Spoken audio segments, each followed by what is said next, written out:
It's alive, it's alive. When I see Bastille's in the building, gentlemen. Hello.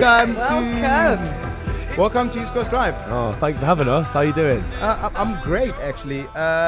We've got Dan That's as me. well as Woody. Hi. I think the last time you guys were in the country was it 2014? Yeah, it's been a while. What was the reception like in Cape Town? Because obviously you guys had a show in Cape Town last night. Oh, it was awesome. It was really fun. Cape Town's the only place we've ever had boobs in the audience. Really? Please explain what you mean by that. I mean, a young lady might become excited or just be really enjoying the show and just wants to show her appreciation by, bearing all. And did she flash you, or did she just keep she it did. off? But it was just like all my family live out here, so I had the strangest view. I was looking out from stage, and there was my cousin with her son, who was like a tiny little kid, on the shoulders, and then next to them there was this girl with her friend on her shoulders with her flashing, and it was just quite a surreal image. And it was in Kirstenbosch Gardens as well, so it was like already pretty mad. Most young ladies, obviously, when they're excited, usually they flash their boobs, so that's acceptable. But the fact that out of all those thousands of people, that one person stuck out. Check out my boobs! Now, I've got to get this one question out. Now, Okay. as South Africans, whenever someone gets super successful, we love claiming them. Even if you visit the country like once, or you fly over South Africa, we claim you South African. Dan, Yes. what are your roots with South Africa? Were you born here? Were your parents born here? My mum and dad. What are your roots? My mum and dad are both from Durban, and they're both South African. And all my family and all family friends live out here. So it's nice to come here on tour and get to catch up with everybody. Where were you born? I was born in London. Me and my sister. South Africa is not ours, eh? No, but hold up. You have But to. I grew up in Southfields, which is basically little South Africa in London. I can imagine. My dad said he heard more Afrikaans on the tube in London than he ever did. You have to be specific about where mom and dad are from, because I got so excited when I heard this news, because it's down the road from where I was born in Matat. But Yeah, they're from Coxstead. Coxstead, I mean, can you believe it? Of all places on the That map. is insane. Yes. Yeah, you did not believe me when I told you. No, I was like, shut up. No, this is unbelievable. I can only imagine, what sort of reception do you guys get? Like, for example, in Cape Town, I don't know, did you guys play Durban Skies by any We chance? did, yeah, we did. What was the reception like when you guys played the song? I was kind of like, 'cause I was sort of hoping that my mum and dad would cry, but they didn't. I was like, Mum, what did you think? She was like, yeah, it's fine. That's lovely. Come Thanks, son. on. But my cousin, my cousin Dave, who's like in a South African band that we really look up to, he said that he like teared up a little bit. Then he like manly. That boy's got pushed to it toughen away. up a little bit, hasn't he? Wild, wild tour, wild, wild world.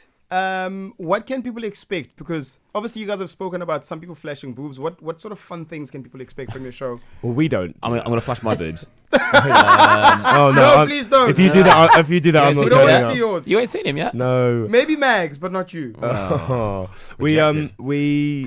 The show's really fun. It's like a mix of our first album, our second album, a bunch of our mixtapes, and Yeah. we've got these kind of crazy visuals to go with it all. So it's been it's great to bring it to South Africa. And obviously you guys spend a lot of time together as a band. We do. You're always together. Like, I mean, we work together Monday to Friday, but we try and spend as little time outside of work as possible because it gets a bit much. Yeah, we live on. Well, we generally live on a little bus together.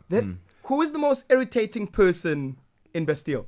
Ooh, There's always that one. good question. I don't. I'm gonna probably say me.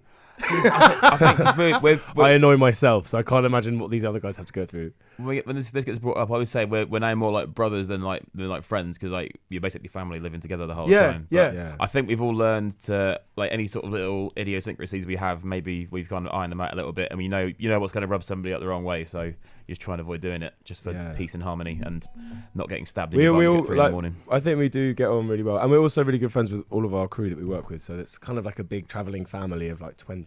I think because they're a bunch of guys, I think it's easier. But if they're a bunch of girls, I can It'd be- imagine all the issues that would be going on there, man. You guys have got such a crazy schedule. Yeah. So I know for myself, and we all quite busy with events and functions and that, but for you guys, you're rocking it up on stage. How do you pace yourself? We don't. We should. we should. We really should. You just go, okay, we're going on tour, we're just going to go flat out. Because you on radio now, then you're going to have meet and greets, you're on stage. There's got to be some time where you're just going to say, hey guys, no, tomorrow night we're going to just like stay in and call it quits. Well, I guess that's the weird thing about you know, when you're on tour, the whole day is based around the evening, and it's all based around from like 9 till 11 p.m. And I guess it's like, you know, even for any show, even if you do it every night, you still get like a bit of an adrenaline rush, and it's quite hard to switch off. So I guess, yeah, it's kind of helps. weird. Yeah, gin helps Woody.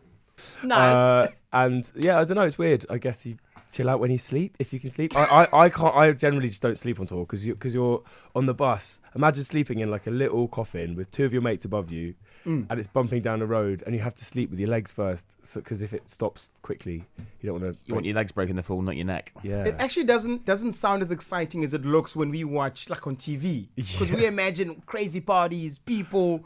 I mean, we're very lucky. We're very, very lucky to have this job, and it's a lot of fun. But there's also a lot of sleeping on a bus. Wow, a man. lot of bumping down the road, particularly in America. The drives are so massive, which is amazing. Like getting to travel, but it's I would quite like to invite people on the tour bus just to dispel some myths. Well, we're available You tomorrow ready? night. You ready? Cool, Yes. awesome. Talk about normal things. You were talking about now that you'd love to actually go through and try out the swing. Oh yeah, I know, but we can't. It's not open till Saturday. I'm gutted. Is that your vibe? Is that the kind of stuff that you... I mean, I guess, because we travel quite a lot, but it's always based around gigs and stuff. So it's just nice to do weird and interesting things. What other normal things are you into? Like, I'll ask you a simple question. I love how for you, swinging from a stadium by a rope is normal. That for me is like an exceptional thing to do. It's very abnormal. Yeah. In terms of, So, what are you doing It's a today? casual Let's Thursday, go yeah. swing from Mos Mabida. you just criticised me for drinking coffee, but jumping off a building is the normal thing. Nice. Shots fired. Nice. Let's talk TV shows. What TV shows do you watch? Because you were talking about a lot of rubbish shows. Like, you're Yeah. talking about... What sort of stuff do you watch? So we all like the usual stuff like Game of Thrones. The band one though. Yeah, but when we were on tour in America, because we spent so long on this bus, we got obsessed with this Discovery Channel in America. Just showed 24/7 this show called Naked and Afraid. That's basically two. Where have you these seen it? people Yes. are in this bush. They dumped two strangers in the bush, amazing. and they've never met each other, and they're not allowed to wear anything, and they've got Then nothing. they get leaves Yeah. to cover themselves. some of them do, And they're and then sucking trees. You know, this type of TV makes me so angry. Oh, Because Mags. you can walk around naked and make money off a TV show like that. There's hard-working citizens out there. But they also have to survive in the desert. For Yeah, like, they're, like, they're naked. miserable They're by the naked end of and it. in the desert. They're not. Yeah. Well, it serves them right. I think at the end of the show, if you survive, I think whatever days you get lots of money. Yeah, but it's You like get a bit. Basically it's one of those shows where them being naked is totally pointless. Like it's just a Yeah. survival show, but then they're like, But but just they'll that be they're naked. just Yeah. makes it more fun. It doesn't make any sense. Okay, Dan, I've got some quick questions for you. Okay. Stardom or stability? Ooh, stability Ish. ish. Biggest regret? Oh, I don't know. I'll leave it with that one. Hip hop or rap? Oh, hip hop, Test the waters or all in? all in. Facebook, Twitter, or Instagram? Instagram. Instagram. Okay. What about you?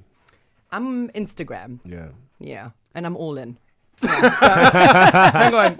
We are still talking about the same thing, right? It's gone very sexy now. I was about to say, that's just turned from Innuendo normal to everywhere. very sexy. Guys, what is the craziest thing that a fan has ever done, whether on tour, whether on stage, to try and get you guys' attention?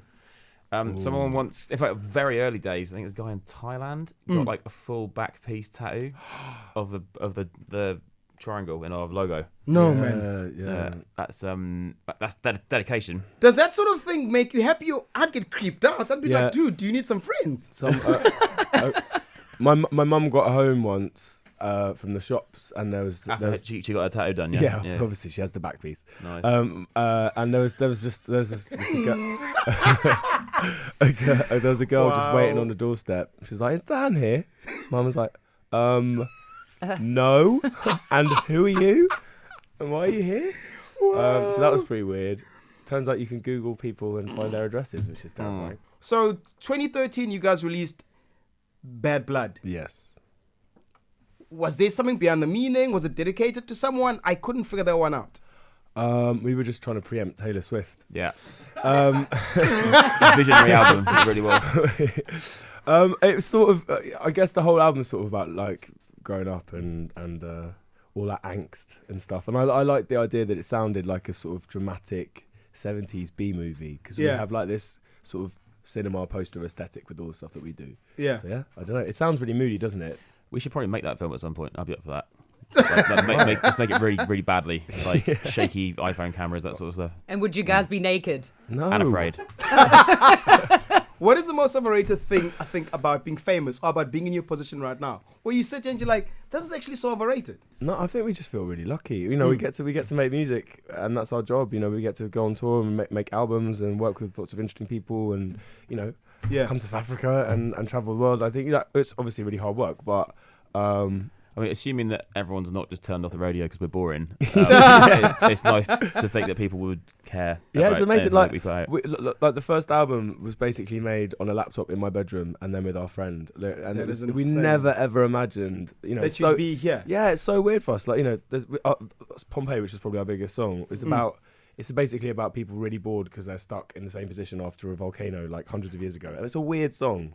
And I made it in my bedroom. And now we get to play it to like thousands of people. It's crazy. And we just feel incredibly lucky. Anyway. Dan, Woody, guys, thank you so much for coming through to Thanks East for Coast having Radio. us. Thanks for having us. Have fun, man, and good luck with jumping off People's Park. We'll try and see what we can organize. I'll see you there.